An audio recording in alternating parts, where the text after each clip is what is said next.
자, 이 19장은 하늘의 허다한 무리의 큰 음성 같은 것이 있어 이르되 할렐루야로 시작을 합니다. 무엇을 찬양합니까? 하나님을 그리도 대적하던 바벨론 큰 음녀에 대한 심판을 완성하셨기에 지금 이제 구원과 영광과 능력이 하나님께만 있다고 이제 할렐루야가 이제 터져 나왔습니다. 그러니까 지금까지의 문맥을 보면 할렐루야를 하려면 반드시 먼저 바벨론의 심판을 맛보아야 하는 것이죠. 성경을 차례대로 읽지 않으면 날마다 멸망만 읽다가 이 성경책을 집어던지는 사람이 있고, 또 이 할렐루야만 읽는 사람은 시고 때고 없이 승리의 할렐루야만 부르짖습니다. 동전의 양면 같다고 그랬잖아요. 창세기 19장 24절 25절 보면 여호와께서 하늘곧 여호와께로부터 유황과 불을 소돔과 고모라에 비같이 내리사 그 성들과 온 들과 성에 거주하는 모든 백성과 땅에 난 것을 다 엎어 멸하셨더라.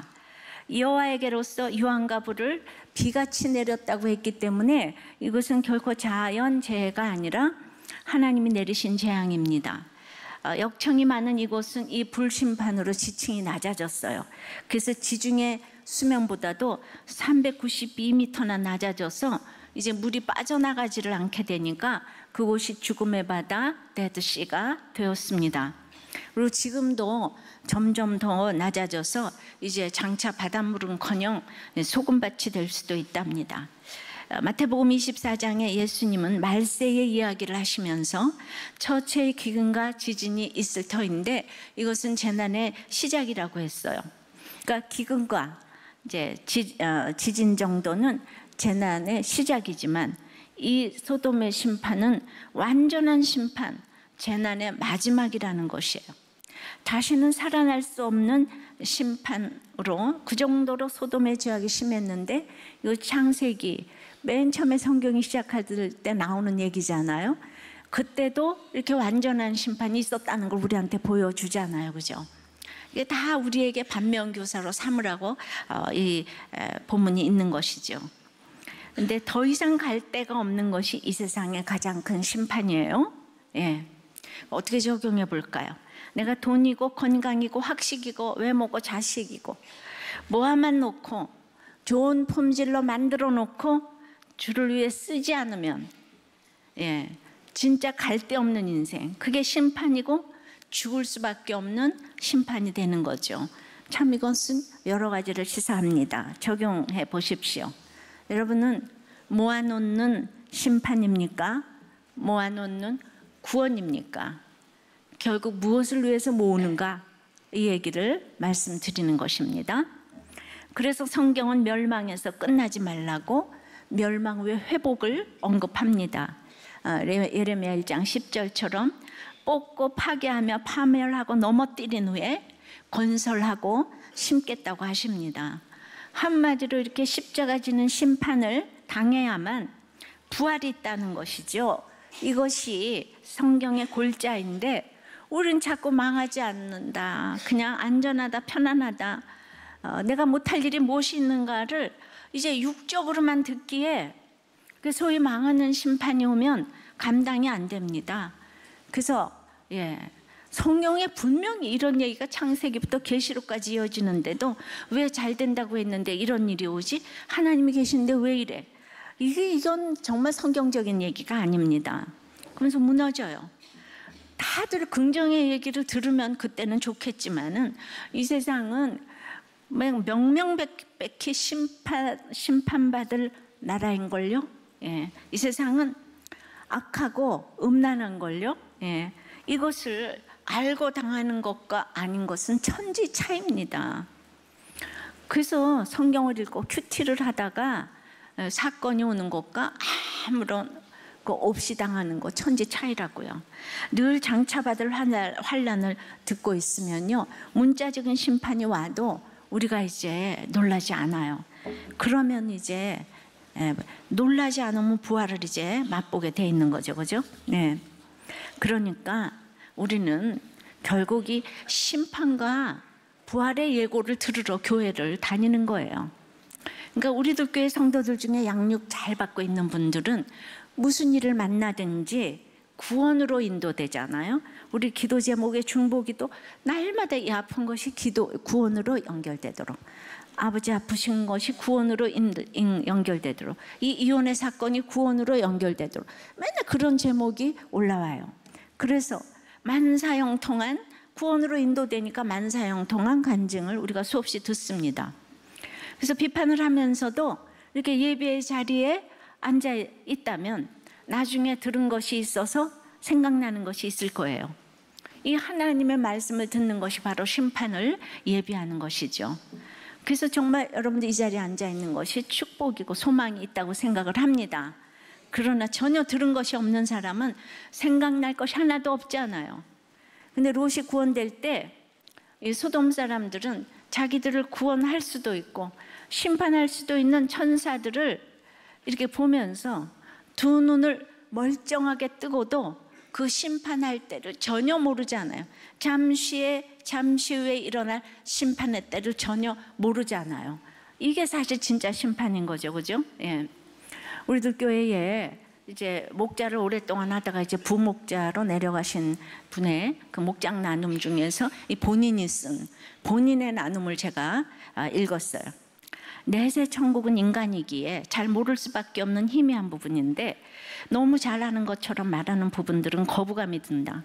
현세의 복을 추구하는 가치관을 벗어나서 이 땅에 누리는 것이 다가 아니고 인간 욕심과 판단을 넘어서는 더 높은 삶의 가치가 있다고 믿는 것이 구원이라 생각한다. 예전엔 나도 천지창조나 요나 이야기도 다 믿었다. 미션스쿨 고등학교 부흥회에서 감동을 받아 교회 출석하고 성경을 읽기 시작했다. 그 가르침대로 많은 감동을 받고 울기도 했다. 고등학생 때와 재수할 때 거의 매일 밤 교회 들러 기도했다.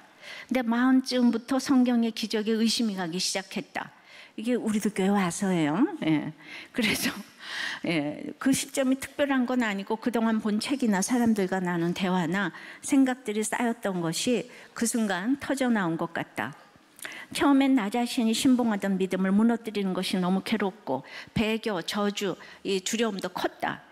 그러나 그동안 내가 믿어왔던 하나님이 은혜와 긍휼이 풍성하신 하나님이라는 생각에 용기를 내고 생각의 벽을 허물게 되었다.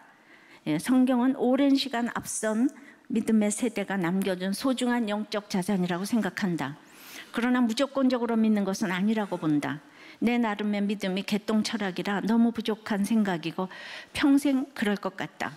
그래도 생각만이라도 끝까지 정직하게 살고 싶다. 간혹 믿음 좋은 분들이 부러울 때도 있다. 그러나 많은 부분이 종교적 환상이 아닌가 싶다. 이런 얘기를 이렇게 목장에서 날마다 나누니까 제가 이제 목자에서 부목자로 강등을 시켰죠. 이 집사님은 기가 막힐 웅덩이와 수렁에서 끌어올려진 체험이 없기에 종류가 다르지만 이 바벨론 가치관을 못 벗어나는 거죠. 이분이 10년간 아이가 없어서 이제 입양을 권했는데 권한 후에 아들과 딸을 연달아서 낳았어요.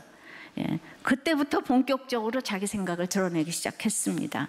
우리 생각과 참 달라요, 그죠? 그래서 아이를 뭐 주신다고 하나님이 믿어지는 것도 아니에요. 이분이 학벌과 직업이 너무 좋지만 늘 제가 보기에는 너무 이제 웃는 얼굴을 하고 있지만 늘 확신이 없어요. 성실하기에 목자도 시켰지만은 교회에서 잔뼈가 굵어진 분이 이 할렐루야가 되지를 못하는 거예요. 이 부목자로 내려갔는데도 그 성실함으로 믿음 있는 분도 못 쓰는 목보를 째깍째깍 올려주고 계세요. 그러니까 교회를 오기만 해도 어디냐, 목장을 오는 것만 해도 어디냐 그러겠죠, 그죠? 다른 교회 같으면 그냥 상감마마라 그러겠죠. 그렇지만은 맞아요. 그래서 나중에 생각날 것이 분명히 있을 것입니다. 그러게 저는 책임감이 더 크게 느껴집니다. 이 집사님이 구원의 할렐루야를 좀 하도록 기도해 주시라고 제가 오늘 이분의 나눔을 읽어드려요. 이분이 그대로 쓴 거대로 제가 읽었어요. 그래도 저는 그동안 열심히 교회 생활을 했기 때문에 또 다른 나눔에는 그래도 자기가 겁이 많은 것과 성경적 가치관들이 지켜주는 게 있다, 또 그런 나눔도 이렇게 올렸어요. 보통 이 도덕 윤리적인 나눔은 하나도 우리가 분간이 안 될 정도로 나눔을 또 잘하십니다. 40살까지는 고민, 반항 그런 게 없었는데, 즉 ABCDF 질환 총량이 없다가 40세 이후에 그 보수교회의 위선적인 모습들에 이 질환 총량이 올라온다고 합니다. 저는 이런 얘기를 마음대로 할 수 있는 참 우리들 교회가 축복이라는 생각이 듭니다. 근데 우리들 교회 모든 성도들의 간증을 15년 동안 들어도 이렇게 안 되고, 또 우리들 교회가 보수적인 교회인지는 모르겠지만은 15년이나 다니면서 이렇게 언급하니까 우리도 동정업계가 아닌가 하면서 나에게 이런 위선적인 모습이 있어서 그 집사가 질할 총량이 정말 끝나지를 않는 것 같아서 저도 참 기도 많이 하고 저를 위해서도 기도해 주십시오. 위선이 좀 끝나게 해달라고 기도를 해 주십시오. 여기에 대한 처방은 자, 혹독한 심판 같지만 거기에서 새 노래를 찬송하는 이 다윗을 제가 이제 소개하고 싶은 거죠. 시편 40편 3절에 새 노래, 곧 우리 하나님께 올릴 찬송을 내 입에 두셨으니 많은 사람이 보고 두려워하여 여호와를 의지하리로다. 자, 다윗이 어느 때 이런 찬양을 불렀겠습니까? 2절에, 그 앞절에 나를 기가 막힐 웅덩이와 수렁에서 끌어올리시고 내 발을 반석 위에 두사 내 걸음을 견고하게 하셨도다. 이럴 때 새 노래를 부르게 되는 거죠. 근데 다윗이 15 광야를 거치면서 기가 막힐 웅덩이에 얼마나 많이 빠졌습니까? 그의 모든 은사를 동원해서 하나님을 찬양하려면 이 기가 막힐 웅덩이가 계속 필요했어요.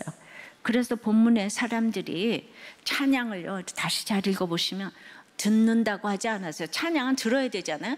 듣는다고 하지 않고 그의 찬양을 보고 두려워하게 된다고 했어요. 할렐루야 찬양을 하려면 보여줄 삶이 있어야 합니다. 내 인생에 기가 막힐 웅덩이가 있어야 하고, 건져냄을 당한 간증을 하되 나의 신비한 표정과 구원의 표정과 또 말로 인격적으로 설득을 할 수 있어야 합니다.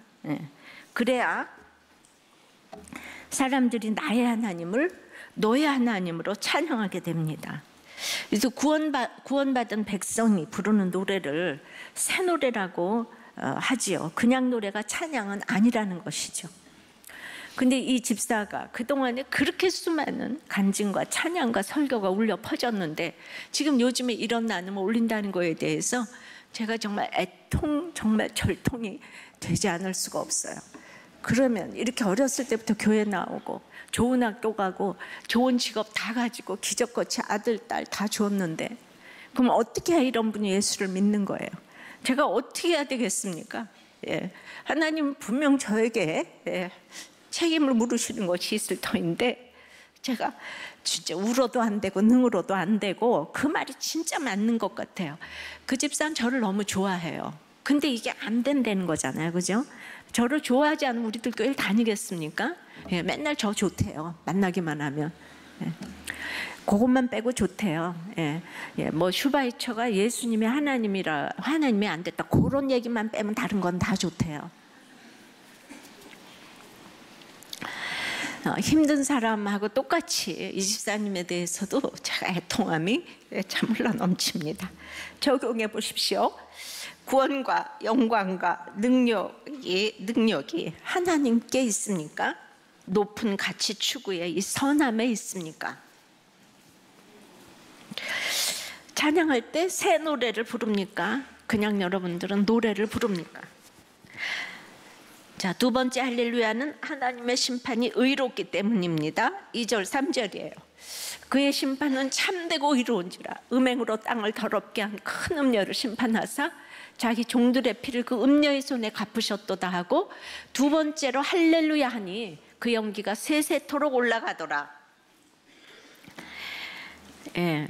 이 할렐루야가 단순한 반복이라기보다는요, 이 천상의 앙코르라는 표현을 했어요. A.T. 로버트슨이란 분이.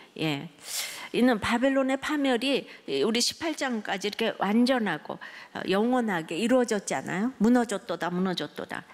그래서 연기가 세세토록 올라가리로다는 찬송이 올라가는 게 아니라 그 음행으로 땅을 더럽게 하는 바벨론 음녀를 심판하는 그 연기가 지금 고뇌 연기가 세세토록 올라가는 것입니다.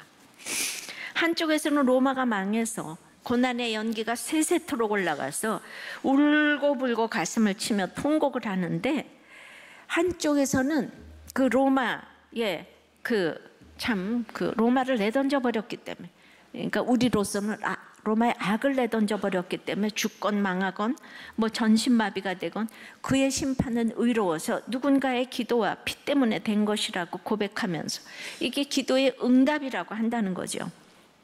하나님은 의롭고 참되시기에 그분의 심판에는 전혀 오차가 없으시고 정확한 심판이 이루어졌기 때문에 이 성도들이 할렐루야라고 찬송하는 거예요. 겉으로 보기에는 망하고 죽었고 했는데 그것 때문에 구원이 지금 이루어졌기 때문에 심판이 의롭고 이제 참되다고 하는 거죠. 성경은 세상의 가장 무서운 심판 중에서도 최고의 권세가 사망 권세라고 이제 합니다.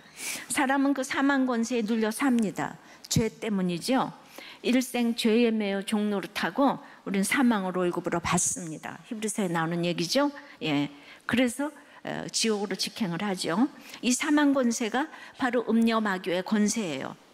그래서 히브리서 9장 27절은 한 번 죽는 것은 사람에게 정해진 것이요 그 후에는 심판이 있으리니 천국과 지옥이 있다는 것이죠. 그런데 마귀는 심판이 없다고 하는 거죠. 그러면은 복음이 필요가 없죠. 예수께서 죽으신 것이 아무 의미가 없습니다. 포스트 모더니즘의 가장 근본된 주장은 하나님을 부인하고 네가 하나님이다, 네가 네 인생의 주인공이야, 누구한테 네 인생을 맡겨, 이게 그 원리죠. 근데 그 길이 무엇입니까? 죽음의 길로, 어둠의 길로, 지옥의 길로 자기 백성들을 끌고 가려는 마귀가 인도하는 길이에요. 그런데 얼마나 마귀가 교묘합니까? 하나님의 사랑과 인간의 사랑을 교묘하게 변질시켜서 온통 사랑 타령을 하면서 그렇게 이제 이걸 사랑으로 생각하게 하면서 음란으로 가게 합니다. 이 바벨론의 이름이 음녀잖아요. 계속 이게 음녀, 음란, 우리 계속 귀가 닳도록 들었는데 이게 이제 2000년 전에 계시록에 써져 있는 거잖아요. 그때보다 지금은 얼마나 더 음란한 세상이겠습니까? 초등학생부터 노인까지 다 음란 동영상을 그냥 접해서, 그 남자만 접하는 것도 아니고 여자들도 접해서 모두가 음란에서 지금 벗어나지를 못하고 있어요. 그냥 모두가 지금 나눔하면 이 나눔이 이렇게 나오죠. 또 사욕과 욕심과 부정, 이걸로 교묘하게 합리화시켜서 악으로 마귀의 백성 삼고자 하는 것이 이제 죽음의 길로 인도하는 마귀 음녀의 가장 야비한 수법이에요. 이게 뭔가 하면 아주 선하게 보이도록 교묘하게, 이거는 하나님의 사랑이야. 예. 이 동성애도 이건 어쩔 수 없는, 예. 거기다 이제 하나님을 갖다 계속 놓고 하니까, 예, 이제 우리가 속을 수밖에 없이. 근데 주님께서 이제 부활하심으로 이 사망 권세를 깨트리셨죠. 그래서 예수를 믿는 사람들은 이 심판에서 이제 이 사망 권세를 이기게 되었어요. 종들의 피를 갚아주셨다고 할렐루야를 외친다는 것이에요. 그러니까 그거를 이제 이 심판이 이걸 깨트리기 위하여서, 나의 모든 세상 권세를 깨트리기 위해서 온 여러 가지 육의 무너짐들이 있잖아요. 그것이 이제 참된, 의롭고 참된 심판이라고 지금 이제 계속 외치는 거죠. 2008년 12월에 우리가 계시록 큐티를 할 때 우리 이종빈 집사님이 뇌종양에 걸리셨다는 그 얘기를 들었어요. 그러니까 이제 부인 집사가 그 말을 듣고 할렐루야로 시작하는 나눔을, 큐티 나눔을 올리셨어요. 이것이 구원의 새 노래를 부르는 기회가 될 것을 믿는다고 하셨는데, 입원을 해서 정밀 검사를 받아보니까 제일 나쁜 악성이라고 검사 결과가 나왔어요. 예. 그런데 이 남편이 악성 종양이라는데 어떻게 할렐루야를 하겠습니까? 나는 남편이 핍박을 했기 때문에 제가 구원 때문에 기뻐하는 것을 핍박한 남편이 갖기에 기뻐하나로 오해하는 분들도 있더라고요. 이게 워낙 구원이 뭔지 모르니까. 그런데 이 남편, 이 집사는 부인이 믿는다고, 그 사람 믿음이 별로 없지만 그래도 부인이 믿는다고 핍박을 한 것도 아니고, 우리가 보기에도 핸섬하고 나이스하시고 기타도 잘 치시고 예, 노래도 잘하시고. 그래서 맨 처음에 수련회 갔을 때 가서 이거 했더니 막 오빠 부대가 생길 지경이었다니까. 우리들 교회 여자 집사님들 가운데 여자 집사님들. 예. 하긴 찬양 잘하는 사람이 문제. 찬양을 하는 게 아니고 노래 잘하시고, 게다가 유명대학의 교수시고 막 학장까지 하시고, 그러니까 남편이 우상이라고 할 만큼 모든 것을 갖추셔서, 게다가 이제 부인이 마음대로 주의 일도 하게 해주었기 때문에 어떻게 이런 남편을 놓고 그렇게 죽도록 봉사하고 충성하고 기도하는 게 쉽겠어요? 예. 그런데 예, 이런 상황에서 어떻게 악성종양이 참되고 의롭다고 하실 수가 있겠어요? 그런데 이제 이 집사님의 믿음이 있어도 이제 남편이 믿음이 없지만 남편이 너무 멋있어서 이제 우상처럼 여기던 부분이 있죠, 그죠?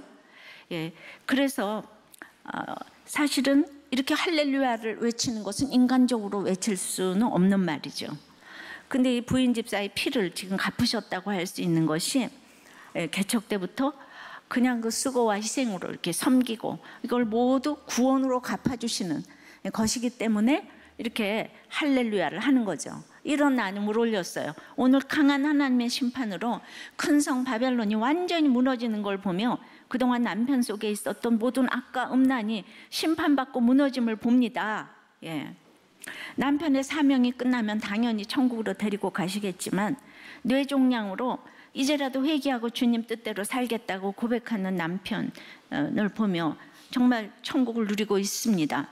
남편의 구원을 간절히 바라면서 고통을 통해서라도 남편과 제가 거룩해질 수 있다면 진정으로 감사할 일입니다 라는 나눔을 올리셨어요.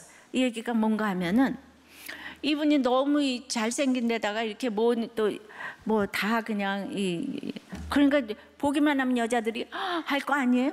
그러니까 맨날 남편이 불안한 거예요, 이 집사님이. 예. 그러니까 자기도 이 남편이 하나님 자리에 있다는 생각이 들면서도 하여튼 그래서 이제 남편의 구원을 위해서 더욱더 기도를 했는데, 막상 이런 일이 오니까 그동안에 들어둔 이런 믿음이 있으니까 여기서 할렐루야가 나온 거예요.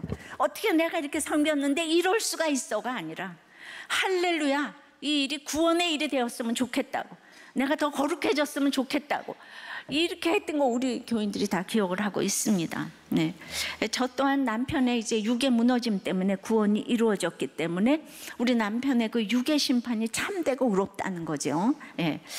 세상 떠난 그날 회개하고 주님을 영접하고 구원받고 갔기 때문에 제 큐티 노트에는 남편이 구원되었다, 할렐루야, 이거 느낌표를 몇 개나 이제 써놨거든요. 예. 이게 죽은 날, 예. 하루 만에 죽은 날 이렇게 할렐루야를 외쳤는데, 저는 구원을 이렇게 가르치라고 때마다 시마다 이 사건을 설명하는데 가장 좋은 예가 아닌가 싶어요. 예, 정말 이그젠플이 아닌가 싶어요. 예, 그래서 이 심판이 참되고 의롭다는 것이죠. 근데 앞에 남편 집사님은 근데 그렇게 기적같이 감사를 했더니 그 악성하면서 지금 10년이 더 됐는데 지금 아직도 살아계세요. 그리고 학교도 계속 출강하셨을 뿐더러 지극한 간호를 받으셨어요. 이제는 남편이 우상의 자리에서 내려왔어요. 그리고 아내 집사가 오직 사명을 위해서 살 준비가 되셨다고 봅니다. 왜냐하면 그 집이 이제 가족 우상이 좀 있는데, 손이 시누이가 남편을 잘 돌봐야지, 교회는 무슨 교회냐 이렇게 맨날 얘기를 하면서 이제 그랬는데, 교회를 그만하라고 했을 때, 예, 이분이 절대로 그렇게 말할 사람이 아닌데, 내가 교회를 이렇게 섬기니까 남편을 이렇게 잘 돌보는 거다, 그런 말 하시려면 우리 집에 이제 다시는 오지 마시라, 이렇게 얘기한 건 세진 거죠. 맨날 절절절절 매다가, 그러니까 이제는 사명 감당할 때가 되었구나. 예, 그래서 이제는 제가 어떻게 이 설교할 때 이제 딱 남편이 위독하다는 얘기를 지난 주일에 제가 이제 이렇게 연락을 받았어요. 예. 그래서 이제는 데려가셔도 정말 양쪽 모두가 사명을 이렇게 잘 감당하는 이 집사님도 살아서 너무나 사명을 감당하셨고, 이 부인 집사님도 계속 사명을 보여주셨고 앞으로도 잘 감당하실 것 같은 생각이 들어요.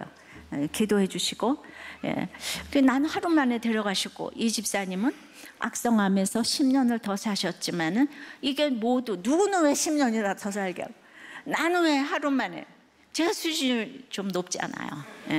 그러니까 이게 모두 참되고 의로운 심판이라는 거예요. 그러니까 맨날 이런 게 진짜 참되고 의로운 심판이라고 외치는 할렐루야, 여러분들 이해가 되십니까? 바로 이거예요. 적용해 보세요. 기가 막힐 사건에서 참되고 의로우신 심판이라고 할렐루야를 하십니까? 아니면 하나님이 이상하시다고 불평하고 있습니까? 자, 한 목자님 나눔이에요. 이렇게 춘천 친구의 사업에 참여해달라는 요청을 받았을 때 이제 공동체는 그 길은 아니라고 명백히 권면을 했는데, 그러나 30억을 투자해가지고 그냥 1년이 지나기 전에 문제가 다 터져가지고 사직하게 되었다는 거죠. 근데 그때 목장에서 이분이 목자였어요. 그런데 목원들 다 들고 일어나서 이 문제가 투자하고 안 하고의 문제가 아니란 말을 알아듣지를 못했습니다. 아내에게는 교회 가까운 곳에 이사시켜주겠다는 말로 설득을 했지만은 그것은 욕심을 포장한 것이었습니다. 그래도 있잖아요, 들어둔 말씀이 있기에 이 망한 사건을 의로우신 심판이라고 인정하고 여전히 지금 목자로 섬기면서 공동체를 떠나지 않는 것이 구원의 길인 것입니다. 할렐루야. 어떻게 우리들 교회는 그런 예만 있나?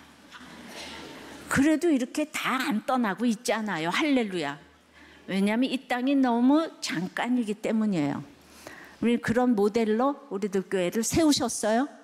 보여줄 게 우리는 있어야 돼요. 자, 세 번째 할렐루야는 하늘과 땅의 모든 자가 경배하기 때문입니다. 4절 5절입니다. 또 24장로와 네 생물이 엎드려 보좌에 앉으신 하나님께 경배하여 이르되 아멘 할렐루야 하니, 보호자의 음성이 나서 이르시되 하나님의 종들 곧 그를 경외하는 너희들아, 작은 자나 큰 자나 다 우리 하나님께 찬송하라 하더라. 자, 24장로는 신약의 12사도, 구약의 12장로. 이거를 통해서 그 12장로의 이 존귀함을 입은 자와 이 땅의 네 생물은 이 땅의 모든 자를 의미하죠. 그러니까 하늘과 땅의 모든 자들은 이제 찬양을 해야 되는 거예요. 그들이 하나님의 심판을 보고 맞습니다 라고 아멘하며 이제 찬양을 해야 된다는 거죠. 그래서 이게 뭘 의미합니까? 시편 150편을 보면 할렐루야, 마지막 저기 시편이 150편으로 되어 있잖아요. 마지막 그 찬양이 할렐루야로 시작해서 할렐루야로 이제 끝납니다. 바벨론 포로 귀환 후에 돌아와서 부르는 노래인데, 바벨론 70년 포로 기간에 얼마나 예배가 갈급했겠어요. 여러분들 이렇게 예배드리다가 70년 동안 예배 못 드린다고 생각해봐요. 그냥 목숨을 걸고 예배를 드리고 싶지 않겠어요, 여러분? 드리고 싶겠어요, 아니에요? 드리고 싶죠? 그리고 여기 있는 사람들 다 보고 싶겠죠? 이게 바로 그거예요. 그러니까 최고 강대국이며 음녀인 바벨론이라는 이 세상 나라에서 구원받고 보니까 그냥 우리가 바벨론 보러 간 게 의롭고 참된 심판이라는 거예요. 그리고 이제 하늘과 땅의 모든 자가 하나님을 찬양할 수밖에 없다는 거예요. 이 바벨론도 가보니까 여기도 찬양해야 된다는 거예요. 하나님을 찬양해야 된다는 거예요. 하나님께 절대 복종하는 것이 할렐루야인 거죠. 그러니까 너무나 큰 구원을 이루신 하나님께 지금 복종하지 않을 수 없다고. 바벨론 포로 70년 갔다 와서 지금 이러는 거예요. 이게 그때 이제 쓴 시거든요. 그때 이제 읽혀진 시거든요. 그러니까 남편이 하루아침에 가는 심판의 사건을 보고 100% 오르신 하나님의 일이었다고 날마다 고백을 하는 게 하나님 찬양하는 거잖아요. 그랬더니 제 이 간증으로 신자 불신자 가리지 않고, 그러니까 하늘과 땅의 모든 사람에게 이 사건을 통해서 하나님을 찬양하면서 여기까지 왔다 이거죠. 그러니까 우리가 할렐루야 하는 거는 세상 사람들은 안 해도 되고 우리만 해야 되는 게 아니라 세상 사람들도 다 해야 되는 찬양이라는 거예요. 근데 우리가 그걸 하도록 전해줘야 되는 거죠. 예. 그러니까 150편 3절, 4절, 5절, 6절 보면 나팔 소리로 찬양하며 비파와 수금으로 찬양할지어다. 소고치며 춤추어 찬양하며 현악과 통소로 찬양할지어다. 큰 소리 나는 제금으로 찬양하며 높은 소리 나는 제금으로 찬양할지어다. 예. 호흡이 있는 자마다 여호와를 찬양할지어다. 할렐루야로 끝났어요. 이렇게 할렐루야로 찬양을 못할 사람이 없고 숨을 쉬는 사람이라면 모두 이렇게 찬양을 할 수 있다는 것인데, 여기 빈부, 귀천, 온갖 소리 나는 악기를 다 동원해서 찬양을 하라는 거예요. 여러분, 예배는 끊임없이 갱신되고 개발되어져야 하는데, 이거 본 다윗의 창조적인 그 발상이 뭔가 하면 천하게 쓰이는 이 것들도 거룩하게 예배 도구로 사용되도록 최초로 사용한 사람이 다윗이라는 거죠. 그러니까 술집에서 맨날 이러던 것들이 교회 와서 딱 부르면 엄청나게 거룩하게 바뀌었잖아요, 그 악기가. 그런데 그 당시에 어떻게 그런 악기를 예배 때 쓸 수가 있어요 했겠지만은, 그 악기들을 예배 때 써서 그 악기들을 다 귀하게 만들었던 거예요. 이 얘기는 모든 고정관념들을 뒤엎고 우리들 교회 성도들이 수치스럽고 부끄러운 약재료를 가지고 할렐루야 하며 이 강단의 자리에 예배에 섰을 때 이 예배를 거룩하게 만들었습니다. 믿습니까? 그들이 귀해졌습니다. 이 성도들의 삶이 어떤 상황에서도 주를 찬양하는 삶이 되어야 합니다. 이 각종 악기가 나왔다는 것이, 여기서는 정말 흔한 악기도 있고 집에서 필이나 불고 이런 건데도 이렇게 다 썼다는 거죠. 이번 주 설교에 너희를 위한 실판에 즐거워하라고 했어요. 그러니까 우리는 기쁜 모습을 보여야 되는 거예요. 복음이 세상과 교회에서 이원론이 아니에요. 호흡이 있는 자는 세상 사람도 하나님을 찬양하도록 할렐루야를 외쳐야 되는 거예요. 그들이 몰라서 외치지를 못하는 거지, 그것이 사람의 본분이기 때문입니다. 할렐루야. 그래서 할렐루야 하는 거예요. 예. 적용해 보세요. 여러분의 악기는 귀하다고 생각합니까? 천하다고 생각합니까? 예, 여러분들의 악기로, 눈물로 할렐루야를 찬양했습니까? 다시 말하면 여러분들은 예배에 설렘이 있습니까? 네 번째입니다. 네 번째 할렐루야는 전능하신 이가 통치하시기 때문인 거예요. 6절입니다. 또 내가 들으니 허다한 물의 음성과도 같고 많은 물소리와도 같고 큰 우레소리와도 같은 소리로 이르되 할렐루야, 주 우리 하나님 곧 전능하신 이가 통치하시도다. 우리 창세기에서 요셉이 총리가 되어서 하나님 나라에는 통치의 개념이 있다는 걸 보여줬어요. 그래서 그 카리스마로 하나님의 통치받는 인생이 얼마나 복된 인생인지 요셉이 다 먹여 살렸잖아요, 그죠? 그리고 총리라는 이 권세가 있었잖아요. 우리 그 권세 가진 그 하나님이 우리의 주인이 돼 주셔서 이렇게 통치하시니까 이게 할렐루야, 복된 인생이라는 거죠. 7절 8절에 우리가 즐거워하고 크게 기뻐하며 그에게 영광을 돌리세. 어린 양이 혼인계약에 이르렀고 그의 아내가 자신을 준비하였으므로 그에게 빛나고 깨끗한 세마포 옷을 입도록 허락하셨으니 이 세마포 옷은 성도들의 옳은 행실이로다 하더라. 이제 5절까지는 이제 하나님께서 구원하시는 과정에서 심판을 지금 완성하셨다는 것에 대한 할렐루야를 했는데, 6절에서는 하나님의 통치, 하나님의 다스림에 대해서 할렐루야 했어요. 그러니까 내 주인을 알고 주인이신 그 하나님의 다스림을 받고 사는 게 얼마나 좋은지 몰라요.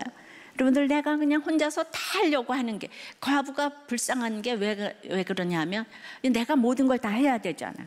이렇게 집에 여자의 머리가 남자인데 남자가 모든 거를 해야 될 걸 내가 하니까 얼마나 인생이 고달퍼요. 그러니까 이게 계시록에서 계속 나오지만은 나에게 하나님이 주인이 돼 주셔서 나를 다스려 주신다. 굉장히 이렇게 편한 거예요. 그러니까 바벨론이 망하고 나서 이스라엘이 구원이 되었는데, 남편도 갑자기 육이 망해서 구원이 되었는데, 이제 내가 한 일이 하나도 없는데, 내가 사랑도 못한 것 같고 참지도 못한 것 같은데 어떻게 이렇게 구원이 이루어졌죠?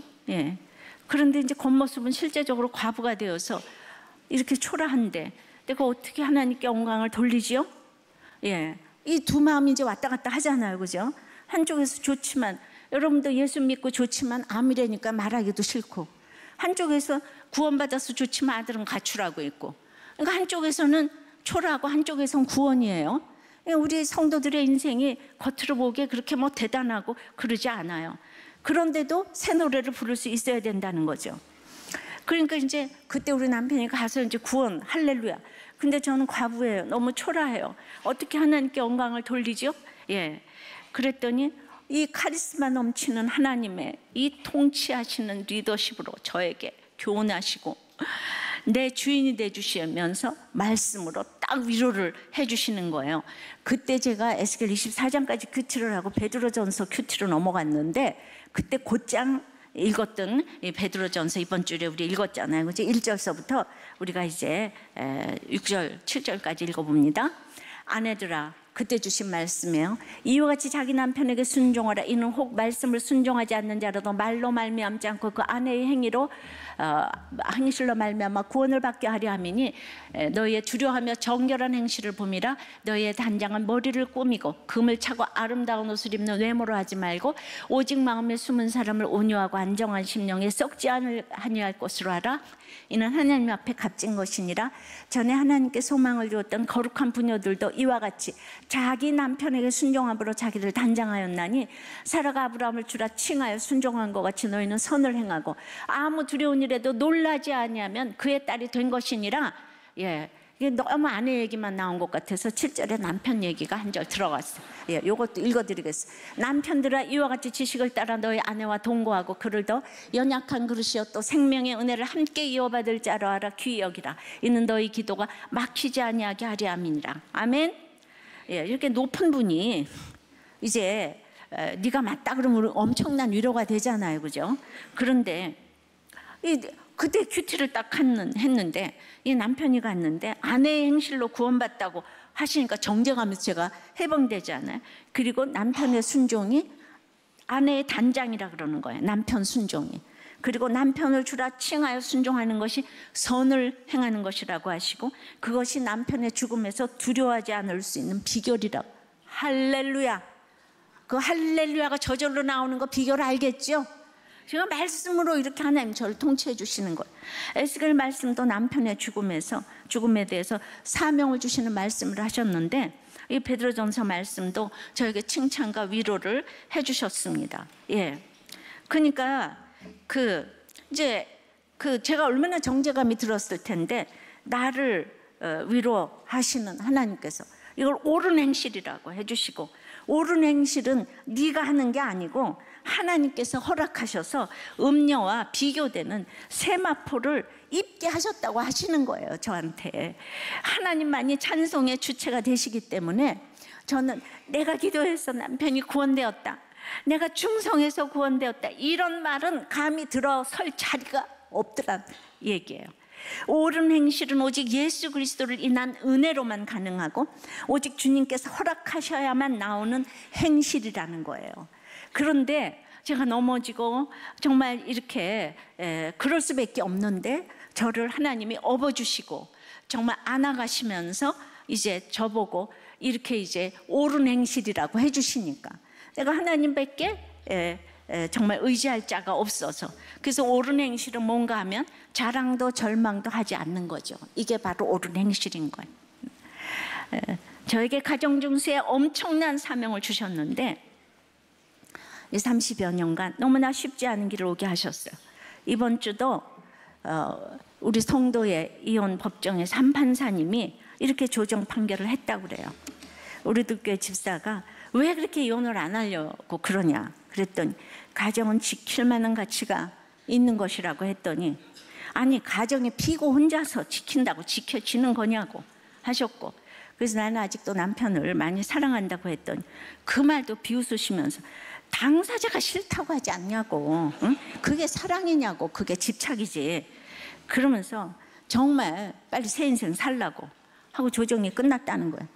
그러면서 결국 상담으로 10회를 지정해 주셨는데, 이것도 원고가 안 받겠다고 하면 어쩔 수 없는 거라고, 남자들은 이 피고처럼 매달리는 여자를 아주 안 좋아한다고 이렇게 얘기를 했다는 거예요. 그러면서 상담받고 남편을 놔주는 방향으로 결정하라고. 예, 이러니 제가 어떻게 이 길을 왔는지 모르겠습니다. 앞으로 갈 길도 더 어렵다는 생각이 들어요. 적용해 보십시오. 남편을 주라 칭하여 순종합니까? 예. 아내를 생명의 은혜를 이어받을 자로 알아 귀히 여깁니까? 예. 아내를 귀히 여기지 않으면요, 예, 기운이 막힌다고 그래서 영적 기운이 막히면 그거 끝 아니에요? 이거 더 무서운 거예요. 예. 남편을 너무 좋아하지 말아요. 예. 여러분의 옳은 행실은 절망입니까? 자랑입니까? 또 옳고 그름입니까? 은혜입니까? 여러분들의 옳은 행실은 뭐예요? 7절에서 우리가 즐거워하고 크게 기뻐하여 그에게 영광을 돌리세 했는데, 바로 역시 승리의 할렐루야에서 우리라는 공동체가 너무너무 중요한 거예요. 1세기의 복음은 단 한 세대 만에 세상 전체로 퍼져나갔어요. 예수 그리스도께서 부활하신 후. 그 비결은 바로 관계였어요. 신약에서 이 관계 공동체를 쓸 때 헬라어 오이코스라는 단어를 자주 사용합니다. 오이코스는 기본적으로 가정이나 식구를 뜻하는 단어예요. 집이라는 뜻과 더불어 하나님의 식구라는 그 영육 간의 집을 의미해요. 예, 우리 다음 주 집으로 전도하는 거죠, 그죠? 피를 나눴어도 믿음의 가족이 아니면 진정한 오이코스라고 할 수가 없는 것입니다. 관계 전도가 이렇게 중요한데, 저에게 누가 가르쳐 준 게 아닌데, 제가 전도를 하기 위해서 전도를 한 게 아니에요. 큐티를 하고 그냥 나 같은 사람 살리려고 하다 보니까 1대1 관계를 해서 제가 정말 수없는 사람을 전도를 했어요. 교회로 이끌었어요. 예. 또 목장에서 우리는 관계 전도를 합니다. 1대1 탱크 양육을 통해서 평생의 기도 후원자를 얻습니다. 그리고 목장에서는 자꾸 지경이 넓어집니다. 우리도 6개월에 한 번씩 이렇게 바뀌기 때문에 바뀔 때마다 좋아하시기 바라요. 아, 내가 또 지경이 넓어졌구나. 나를 위해, 내 남편을 위해, 내 가족을 위해 눈물을 흘려 기도해 줄 사람들이 늘어갑니다. 우리가 평생 가족 모임을 해도 말 한마디 못하고 올 때가 많은데, 주 안에서 진정한 오이코스를 이루기 위해서 관계 전도를 통해서 이 사거리에 있는 사람들을 데려와야 합니다. 사거리가 뭡니까? 다 저 뱃사러 가고 결혼하러 혼인하러 가고 해서 다 못 온다고. 예. 청함 받은 사람 많은데 택한 사람은 없다 그랬잖아요. 다 없다고, 다 시간 없다고 그래요. 그래서 뭐라 그래요? 소경, 절뚝발이, 저는 자 다 데려오라 그러잖아요. 여러분들, 저는요, 여러분들은 어떻게 이렇게 힘든 분들이 많을까라고 그러지만은, 저는 그냥 그 힘든 분들이 이 시대의 남은 자라는 생각이 들고, 또 말씀이 들릴 자라고 생각이 들기 때문에 너무나 그 힘든 분들을 존경하고 귀하다는 생각을 합니다. 예. 환난당하고 원통하고 빚진 자들이 우리들 교회의 주인공이고 우리들 교회를 살렸습니다. 저는 아무리 칭찬해도 지나치지 않다고 생각을 해요.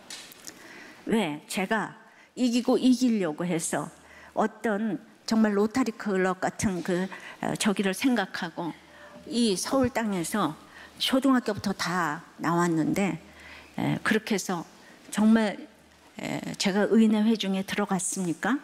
예. 제가 이렇게 성경을 깨달으면 그런 네뷰르와 힘들지 않은 사람들은 하나도 말씀을 못 알아듣는 거예요.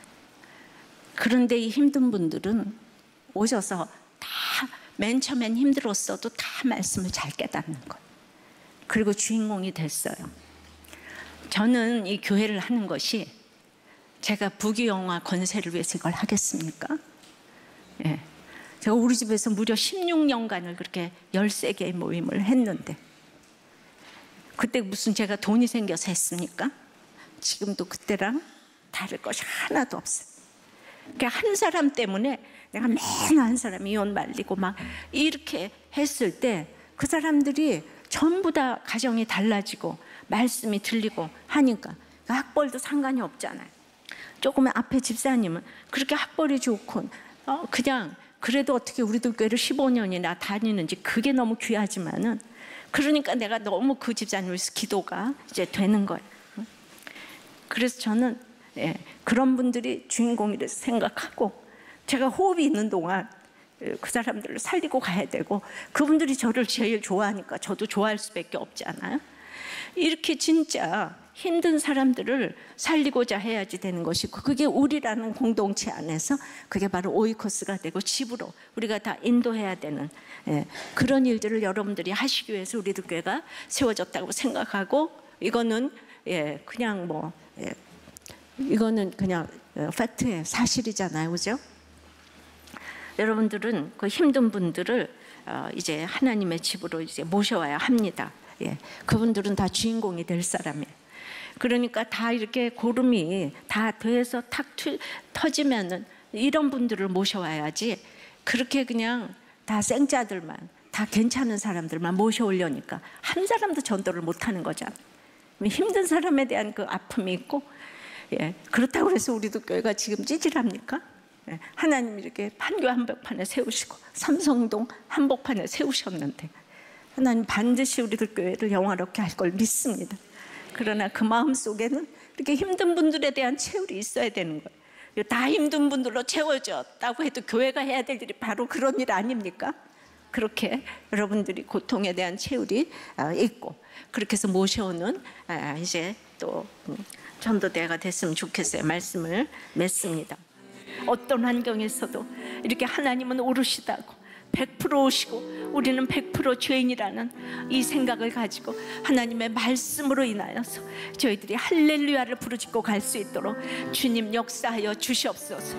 이제 다음 주에 저희들이 이제 어느덧 창립 15주년이 되었는데, 하나님이 기뻐하시는 이 교회가 되어서 영원 구원을 할 수 있는 그 교회가 될 수 있도록 옆에 상하고 환난당하고 빚지고 원통한 심령들이 곳곳에 있을 터인데, 그들이 보일 수 있는 영의 분별력을 허락하여 주시옵소서. 정말 와야 될 만한 힘든 분들을 이 자리에 채워놓을 수 있도록 주님 참으로 우리들에게 애통한 마음을 허락하여 주시옵소서. 이제 참으로 북미 정상회담에 주님께서 함께 해주시고, 이 지방선거에도 주님께서 함께 해주셔서 아버지 하나님께서 영광 받으시는 그 주님의 길로 갈 수 있도록 은혜 위에 은혜를 내려 주시옵소서. 예수 그리스도 이름으로 기도드리옵나이다. 아멘.